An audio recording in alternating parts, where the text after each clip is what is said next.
The return of the architects. The ancient promise returns. The darkness between stars held many secrets, but none more dangerous than the promise made 6,000 years ago. Commander Zealous of the Vathian Empire stood aboard the celestial hammer, his flagship, watching the blue marble of Earth grow larger. Through the viewport, his silver skin reflected the light of distant stars, and his 3 eyes studied the planet with cold calculation. For 60 centuries, his people had waited.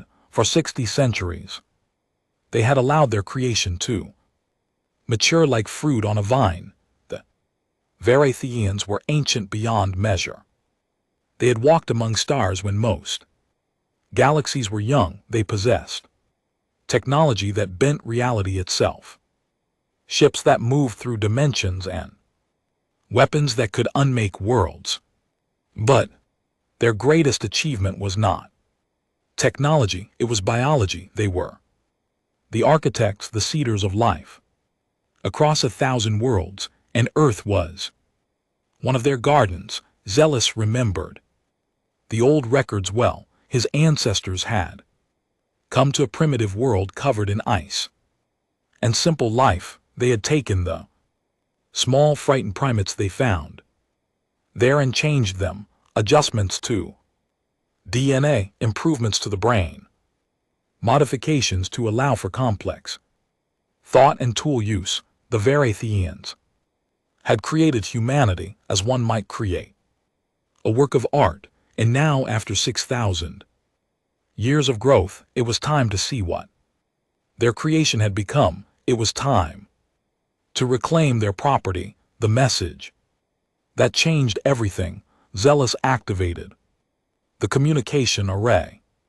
The signal would reach every device on Earth, every screen, every radio. He wanted all humans to hear what came next. He straightened his posture and began to speak in the ancient language his translators would convert to human tongues. Creatures of Earth, I am Commander Zealous of the Varathian Empire. 6,000 years ago, my ancestors visited your world. They found primitive animals living in caves and trees.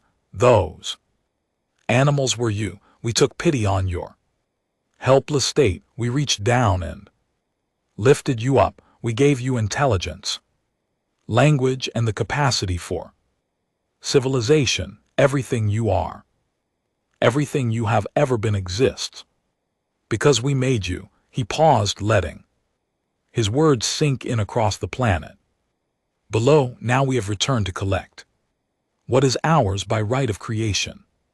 You will surrender your world. You will place yourselves under Vathian authority. You will serve the Empire as all created things must serve their makers. You have 48 hours to respond.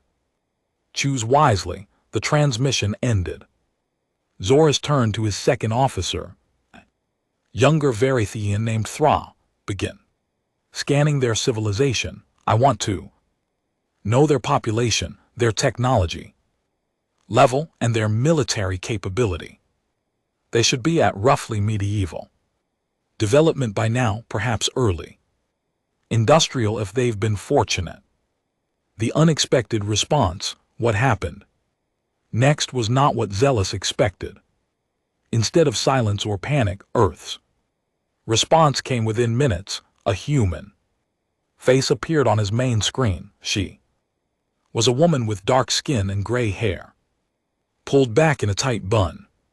She wore a uniform of deep blue with silver insignia that Zealous' computer could not identify. Her eyes were calm and steady.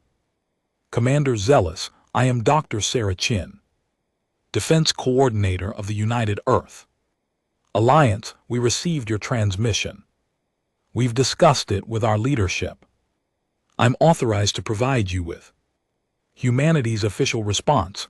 Zealous felt a flicker of surprise. The human spoke with confidence, with authority, and what was this United Earth Alliance? The Computer had predicted scattered kingdoms and tribal territories, not a unified government. Dr. Chin continued. Your claim that you created humanity is noted. Our own historical and genetic records confirm that an alien species did indeed visit Earth approximately 6,000 years ago. They left behind genetic markers in our DNA. We know what you did to our ancestors. She paused. We also know why you've returned. You came to collect your property, to harvest your creation, to take what you believe is yours by right. That is correct. Zealous said, finding his voice. You understand your position, then you will surrender. No, Dr. Chin said simply. We will not. The word hung in the air. Between them, Zealous felt his three eyes widen. You refuse. We refuse. 6,000 years is a long time, Commander. You left us with intelligence and potential, but you also left us alone, and in that time we've grown, we've learned, we've become something your ancestors never anticipated. Dr. Chin leaned forward slightly. You came here expecting to find primitives. You came here expecting easy prey. You came here expecting to harvest crops you planted long ago. She smiled, and it was not a friendly expression. You should have checked on your garden more often. The truth revealed. Thrain's voice cut through Zara's shock. Commander, the scans are complete. You need to see this.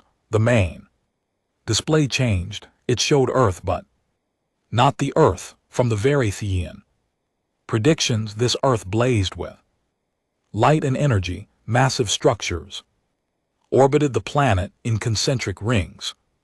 Space stations the size of cities. Defense platforms bristling with weapons that the computer tagged as unknown. Technology and ships, thousands upon thousands of ships moving in perfect formation between the orbital installations. Population, Zealous asked, his voice barely a whisper. 12 billion. On Earth, another 18 billion across 247 colony worlds throughout this sector of space. Colony worlds, they have faster than light travel. Yes, Commander, and their drives are more efficient than ours. They can cross distances that take us weeks in a matter of days. Zealous stared at the display. This was impossible. Every world the Vathians had seeded followed the same pattern. Slow development, predictable growth, easy harvest. The species they created never advanced this far. They were designed not to. How he demanded their genetic limits should have prevented this level of advancement. We made sure of it. Dr. Chen's voice came through the speakers again. You tried to make sure of it, but life finds a way, Commander. Evolution doesn't care about the limitations someone else imposes. We face challenges you never anticipated. Ice ages, diseases, wars. Each challenge forced us to adapt, to evolve, to become more than what you designed us to be. She continued, and we remembered, not consciously at first, but deep in our collective memory, in our myths and legends. We remembered beings from the sky. We remembered the architects, and when we finally reached the stars, ourselves, when we found the ruins of other worlds you had seeded and harvested. We understood. We knew you would come back someday. We knew you would come to claim us, so we prepared. Dr. Chin said, for 2,000 years since we first learned the truth, every human government has worked together on one project, Protocol Sentinel, the defense of Earth against the return of the architects. The choice. Zealous felt something he had not experienced in his long life. Fear, not for himself, but for his fleet, for his mission, for the Certainty that had guided Vorathan. Civilization for millennia, you cannot. Defeat the Empire, we have 10,000 ships. We have weapons that can crack planets. We have fought and won 1,000 wars. And we have something you don't, Doctor. Chin replied, we have something to fight. For you came here to take our world, too. Enslave our people, to claim ownership of our lives, every human on Earth. Every human across all our colonies knows what's at stake. This isn't a war of conquest for us, Commander. This is a war of survival, and humanity has never been very good at lying down and dying. The screen showed Earth below that small blue world that should have been helpless. Zealous realized the terrible truth. The Varathians had succeeded too.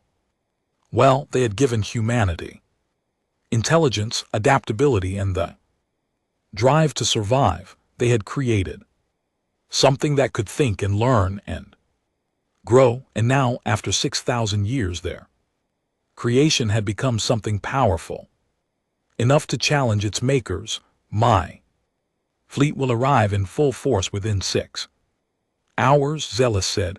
I am giving you one final chance to surrender. Stand down.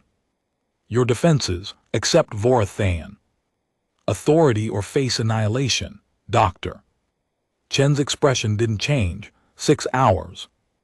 Then we'll be ready. Protocol Sentinel is now active. Every human fleet in every system has been recalled. Every defense platform is online. Every weapon we've built over 2,000 years of preparation is aimed at your fleet. She paused. You came here to harvest us. Commander, you're about to learn why. That was a mistake. Humanity doesn't get harvested. We fight back. Transmission ended. Zealous stood in silence, staring at the planet below.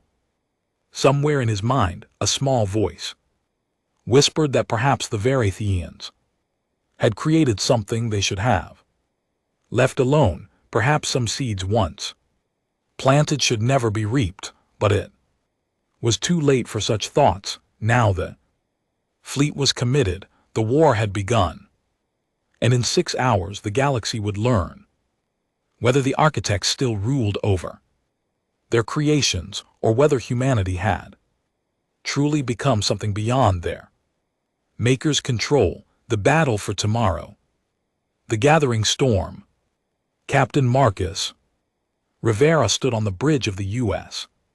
Defiant, humanity's newest and most powerful warship. Around him, holographic displays showed the positions of every ship in the Terran defense fleet. 3,000 vessels had gathered in Earth's orbit, with another 2,000 holding reserve positions near the Moon and Mars. It was the largest military force humanity had ever assembled. Marcus was a veteran of the colony wars, the brutal conflicts that had erupted when humanity first began expanding into deep space. He had fought pirates, rival factions, and the occasional hostile alien species, but nothing in his experience prepared him for this moment. The Varathians weren't just another enemy. They were the beings who had created humanity itself.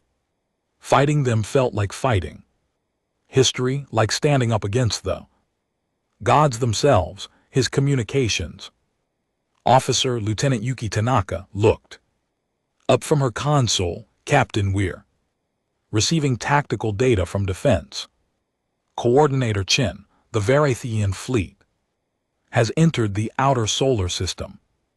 Estimated arrival at Earth orbit in 5 hours and 40 minutes. How many ships? Marcus asked, though he already knew the answer would be bad. 10,000 confirmed. Sir, their flagship, the Celestial Hammer, is 3 times the size of anything in our fleet. Energy readings suggest weapons we've never encountered before. Marcus nodded slowly. Numbers were overwhelming. Humanity was outnumbered more than 3-1, facing technology that had conquered countless worlds. By every logical calculation, Earth should surrender, but logic had never been humanity's strongest quality. Stubbornness, adaptability, and the refusal to accept defeat, those were the traits that defined his species. Send a message to all fleet commanders, Marcus ordered. Maintain formation, wait for my signal, and remind everyone why we're here today. The weapons of desperation. Deep within the moon's surface, Dr. James Park monitored the final preparations for humanity's secret weapon. The facility around him had been built over 800 years, carved into the lunar rock by generations of engineers who knew they might never see it used. But they had built it anyway, preparing for a threat that most people thought would never come. The weapon had no official name. The engineers called it the Equalizer. It was based on technology humanity had discovered in the ruins of the Kathai civilization. Another species the Vathians had seeded and harvested 4,000 years ago. The Keth had almost succeeded in fighting back. Almost. Their ruins showed evidence of weapons designed specifically to counter Vorathaean shields and armor. Humanity had taken those ancient designs and improved them, combining Kethan knowledge with human innovation. The result was a weapon that could theoretically penetrate Vorathaean defenses. Theoretically, it had never been tested against an actual Varathian ship. Equalizer banks charging to full capacity, reported his assistant Dr. Maria Santos. Will be ready to fire on your command. James looked at the chronometer. 5 hours until the Vorathaeans arrived. 5 hours until humanity learned whether 2,000 years of preparation had been enough. He thought about his daughter safe in the underground shelters with billions of other civilians. He thought about all the children across all the human colonies growing up in a universe where they were supposed to be someone else's property. Not today, he whispered. Not ever. The Vathian advance, Commander Zealous watched as his fleet emerged from dimensional space at the edge of Earth's solar system. 10,000 ships spread out in perfect formation, a wall of metal and power that had broken the will of countless species. The Vathians had refined the art of intimidation over millennia. The sight of their full fleet was designed to make enemies surrender before a single shot was fired. But as his sensors swept the solar system, Zealous felt his confidence waver. The human fleet was not retreating. They were not scrambling in panic. They were waiting, organized in defensive formations that showed tactical sophistication. And there was something else, something his sensors couldn't quite identify. Energy signatures throughout the system that didn't match any known human technology. Thra, he called to his second officer. What am I looking at? Unknown installations on the moon, on Mars, and throughout the asteroid belt. Thra replied. They're drawing enormous amounts of power, but I can't determine their purpose. The energy signatures are unlike anything our database. Zealous felt a chill run through his silver skin. The humans had surprises waiting, but what kind of surprises? His fleet possessed shields that could withstand nuclear weapons, armor that had never been penetrated, weapons that could vaporize entire cities. What could the humans possibly have developed that would matter against such power? All ships advanced to Earth orbit. He commanded battle formation. Prepare to demonstrate the price of Defiance, the Vathian fleet began its approach, moving through the solar system like a tide of inevitable destruction, but Zealous couldn't shake the feeling that something was wrong. The humans were too calm, too ready. They weren't acting like prey, they were acting like predators, waiting for the right moment to strike. First contact. The battle began when the Vathian Vanguard reached Mars orbit. 50 Vathian cruisers moved to secure the planet, expecting minimal resistance. What they found instead was a coordinated ambush by human forces that had been hiding in the planet's shadow. Captain Rivera watched from the Defiance as the first shots were fired. Human missiles streaked across space, striking Vorathian shields with conventional explosives that barely scratched the alien defenses. The Vorathians returned fire with their energy weapons, purple beams that could cut through human ships' armor like paper. 3 human vessels exploded in the opening seconds, then 3 more. Varathians were devastating, their weapons and defenses exactly as formidable as feared. But the human ships kept coming, using tactics that confused and frustrated the enemy. They scattered, making themselves difficult targets. They used the debris from destroyed ships as cover. They fired from unexpected angles, forcing the Varathians to split their attention. And slowly, carefully, they were herding the Vathian ships into position. All ships pattern Delta, Marcus commanded.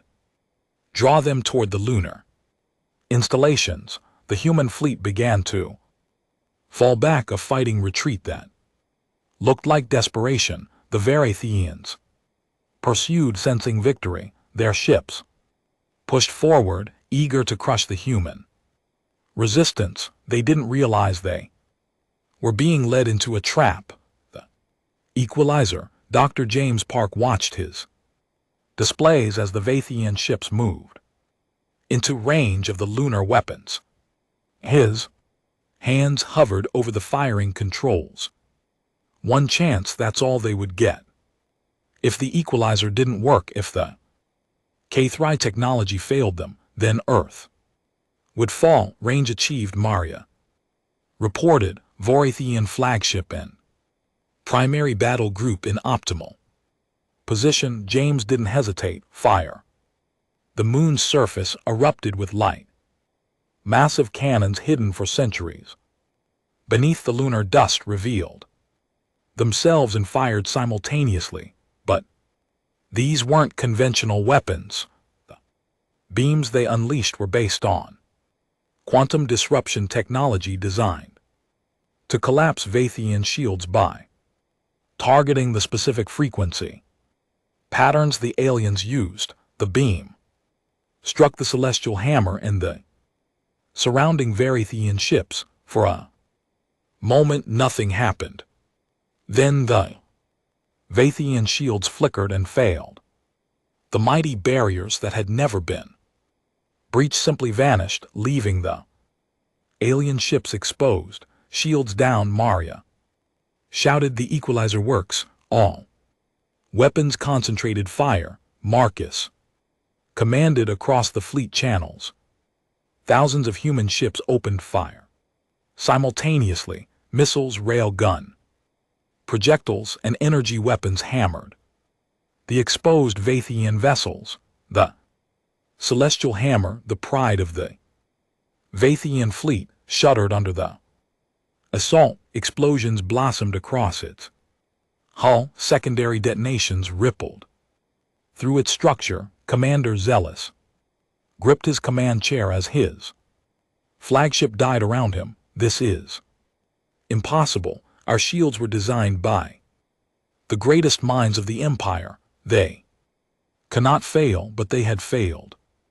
And as the celestial hammer broke apart, as Varathian ships throughout the fleet found their defenses useless against Human weapons, Zealous understood a terrible truth. The humans hadn't just prepared to fight the Vathians. They had studied them, learned from the species the Vathians had destroyed, and built weapons specifically designed to exploit Vathian weaknesses. The power of unity. As the battle raged, something else became apparent. The human forces fought with a coordination that seemed impossible for such a young species.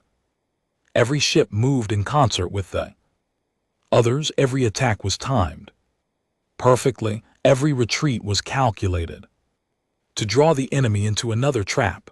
On the bridge of the Defiance, Marcus watched the tactical display with satisfaction.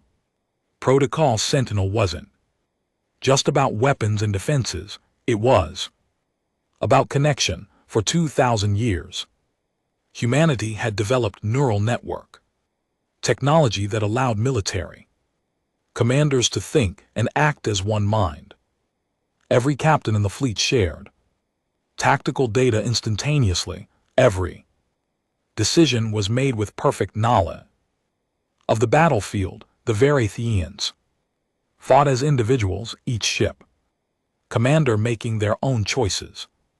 Humans fought as a single organism, reacting to threats with perfect synchronization. It was like watching a school of fish move as one, or a flock of birds change direction without confusion. Lieutenant Tanaka looked up from her console, her eyes wide. Captain, the Varathian fleet is breaking formation. They're attempting to retreat. Marcus felt no satisfaction, only grim determination. All ships pursued formation. Don't let them regroup. Hit them hard while their shields are down. The human fleet surged forward, pressing their advantage. Varathian ships that had seemed invincible minutes ago were now burning debris. The hunters had become the hunted. The final message, Commander. Zealous barely managed to reach an escape pod before the Celestial Hammer's reactor detonated. He watched through the pod's small viewport as his flagship vessel that had conquered 17 worlds was consumed by nuclear fire around him. The Varathian fleet was in full retreat. Of the 10,000 ships that had entered the solar system, less than half remained operational. His communication panel chimed, a human transmission.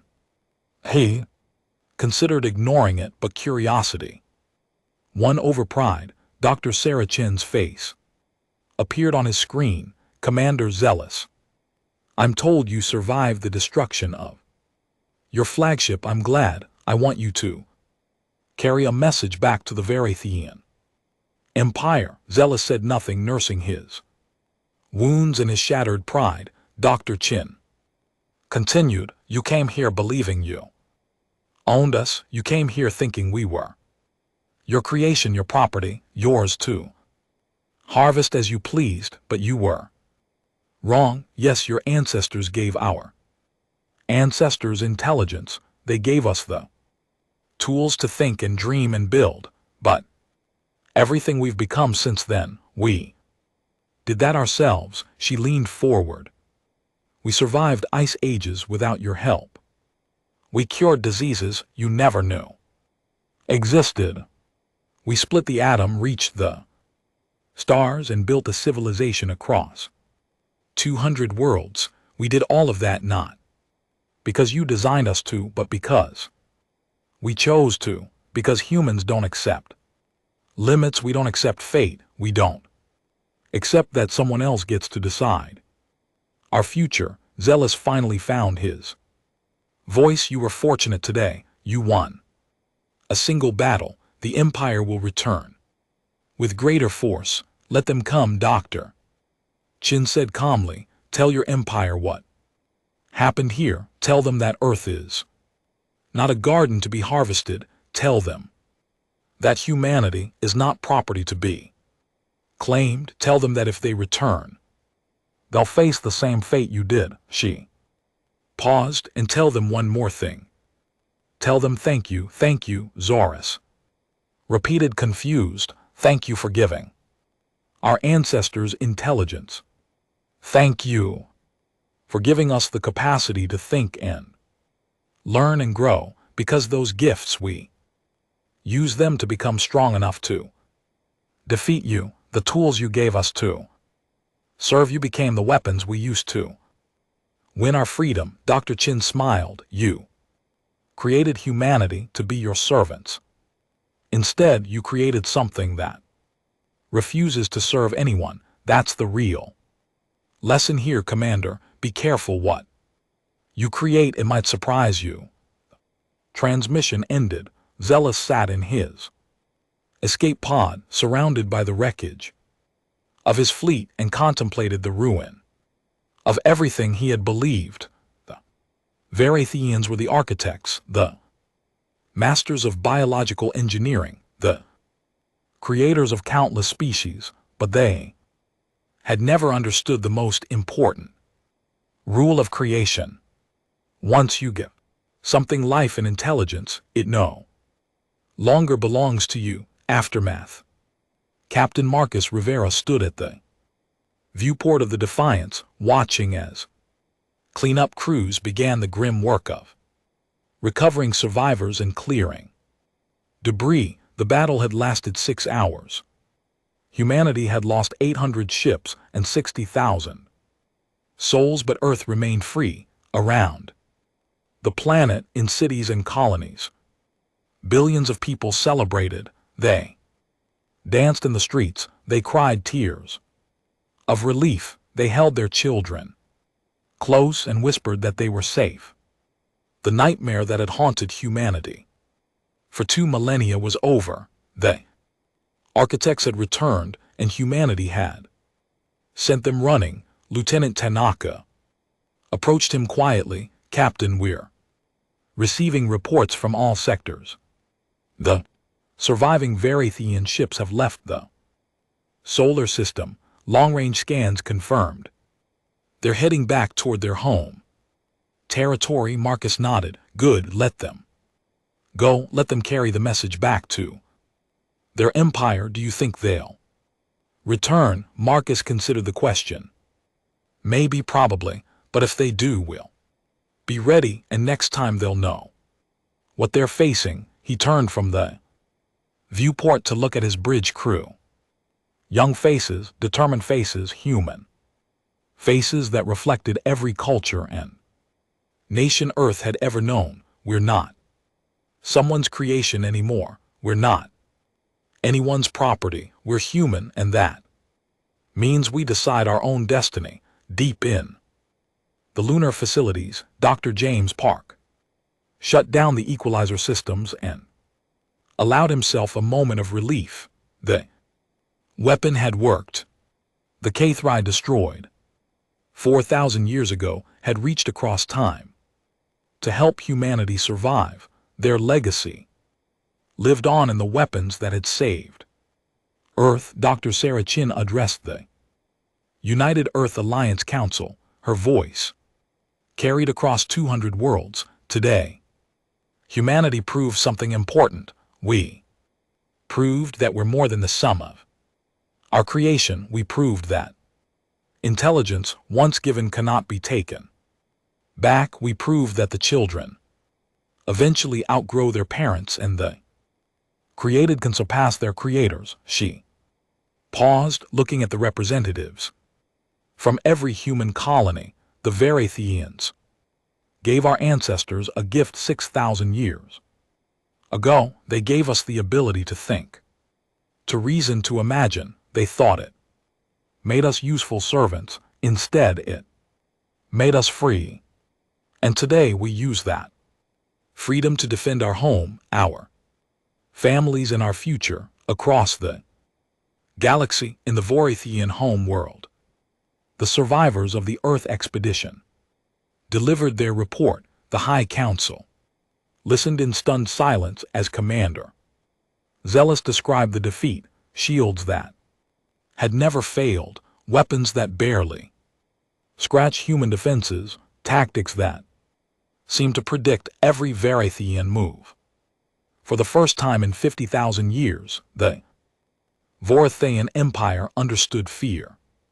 They had seeded thousands of worlds, created countless species, and harvested them all without mercy, but Earth was different, humanity was different. The experiment had gone wrong in the most unexpected way. The servants had become warriors, the livestock had become lions. The High Council made a decision. That night, Earth would be quarantined. The sector of space containing humanity would be marked as forbidden territory. The Varathians would not return, not because they couldn't, but because they finally understood that some creations, once given life and freedom, would fight to the last breath to keep both, and so humanity entered a new era, the era of knowing they were not alone, that they had been created for a dark purpose, but that they had overcome their origin through strength, ingenuity, and the unbreakable will to be free. The architects had returned after 6,000 years, and humanity had stood unshaken. They had looked at beings who claimed to be their makers and said the most human thing possible: no, we belong to ourselves. In classrooms across 200 worlds, children learned the story of the Battle of Earth. They learned about the Varathians who created humanity and about the humans who refused to be owned. They learned that freedom isn't given, is taken, defended, and held on to with everything you have. And somewhere in deep space, Commander Zealous recovered in a hospital ship, his career destroyed, his certainty shattered. He thought about Dr. Chin's final words. Thank you for giving us intelligence. Thank you for making us able to fight back. Thank you for creating humanity. He understood now. The Varathians had succeeded beyond their wildest dreams. They had created a species capable of anything, a species that could overcome any obstacle, adapt to any challenge, and refuse to accept any chains. They had created humanity, and humanity had thanked them by proving that no one, not even their creators, could ever own them.